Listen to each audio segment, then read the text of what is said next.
Hello everybody and welcome back to another episode of Punishing Pub Stars. Your host commentator is Matusik, of course. Your gameplay right here is by Agonizing, which he does awesome work on the hardpoint and off the hardpoint. And there's so much to say about this commentary. I'm going to start with the basics. So he's playing against Sir Hardpoint. One of these kids that he's playing, they're all sweaties. One of the three has a 6.5 KD. I mean, it's pretty apparent. Like, you can look up their stats. You might know some of them. And I can vouch for him. I know Sir Hardpoint. I played with him. I played against him. That kind of thing.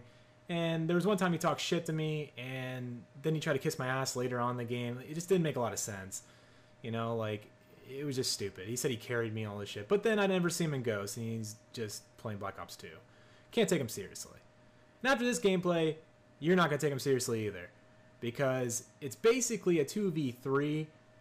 The third guy ends up leaving, and it didn't matter if he was in the game anyways, because he was going like 0-3.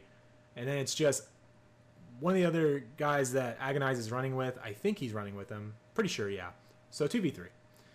So the gun setup, of course, FAL. I don't know how you guys feel about this. I had a SCUF controller during the middle of Black Ops 2, and it was just so OP. It was overpowered as hell. If you had hosts, people were done. They were just fucked. But he holds it down. I don't know. He might not have a SCUF. He might just have a good trigger finger, which, you know, that's whatever. You can kind of figure that out. But here's the thing. He's getting kills on and off the hardpoint, which is crucial to winning hardpoint, obviously. But, you know, it's just not as apparent to some of these pub stars and tryhards. They get up against good people, and they forgot how to defend the objective. Because they're so used to getting caps, it's fucked them over. And that's what I found. Because in my history of Black Ops 2, as if you guys don't know, I had like an 800 to 830 SPM, and I played everybody. I played the sweatiest of the sweats, the tryhards of the try, you name it. And I even ran up against TNT in them, and they destroyed me a few times. But it's all good, you know. There's gameplays out there of me getting beat. But you know what? I had a good attitude, and I wasn't like a cocky little asshole. A lot of these pub stars are like, oh, I'm the best, because they just sit on the fucking hard point, hop off, get a bunch of SPM, and their stats are way too inflated. Now, if you play against good people, it's realistic that you have a 1.3 KD or something like that. I had like a 2 point something, a 2.1, something like that.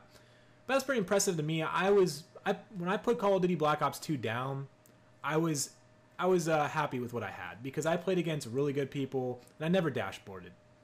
So that's that. I don't even think I left a game. When I was getting my ass kicked, I just stayed. But anyways, some of these people, they just don't stay, they leave the game, or they're embarrassed, and they never learn from it. So when you go and anti them again, they didn't learn anything, and you just get another win and another win. That's why you guys saw counts and Zoom going back and forth, and there was always uploads, but Counts was the one that was losing.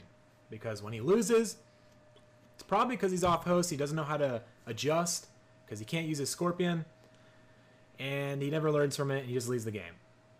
Anyways, right here is ironic. He kills a guy named I Try for Stats, which I find is just hilarious. It's like, if you try for stats, like, and you have to name your name that, it's pretty embarrassing. Like, your stats should tell you that. Like, if you have a high... I can't. I really can't. People with their gamer tags nowadays, I just don't know. Look at the Z's and everything now. Statistics.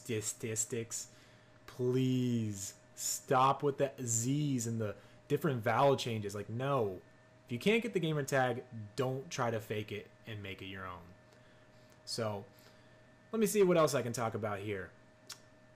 Besides, well, I talked about my experience, but as you guys know, like I said, I played against the hard people, the people that are really good, and it makes sense. Like, I back up my talk because I play competitive now. It only makes sense. People that don't like playing against antis or tryhards, I don't understand why they don't like it, because it's a lot of fun. You're playing against people probably about the same skill level as you, or you can get to prove something, like, hey, I beat you, blah, blah, blah. But I never really had an anti account. I think I had one time I antied some people on, like, not even on purpose. Like, I was just trying to level up a second account, and me and my buddy Canada were playing. I had default classes, and I destroyed on Z Counts' whole clan. Like, it was, what was it back then? I'm trying to remember what Zero, whatever their, whatever. I don't remember. They did like a little clan thing for a little while, but they got mucked up. Right here, picks up the Scorpion, pulling the counts, destroying people on the hard point. His buddy's going to go play the cap and get the points while he keeps him off. It's pretty simple logic, guys. What I find interesting is he's using the UAV, Lightning Strike, Orbital VSAT combo, which is what I used. So kudos to this guy. Fucking great idea. Because if you can't just get that many kills, you know you're playing tryhards, you'll get the UAV. That'll help you out. You shouldn't really have to rely on a VSAT. But if you get lucky, you'll get that VSAT later on in the game. The Lightning Strike is crucial against these tryhards because that's what they used in comp.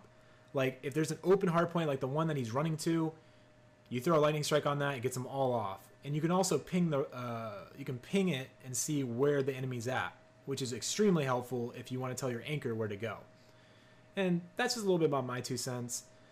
What I find interesting is it's kind of a close game, which makes it exciting, guys. I hope you guys enjoy this gameplay, but it's hilarious. Like, he's playing 2v3, and it shouldn't be this close. It really shouldn't be. This map, you could say the map is not desirable, but I played sweaties on this map. It is pretty tough. You just got to know your map. Like, you got to have map knowledge, which I think is hilarious because if you suck without VSATs, you're going to suck at this map. Anyways, he destroys these guys. I hope you guys enjoy. Leave likes on the video, and we will be getting you another episode shortly. It's Matusik, and I'm out.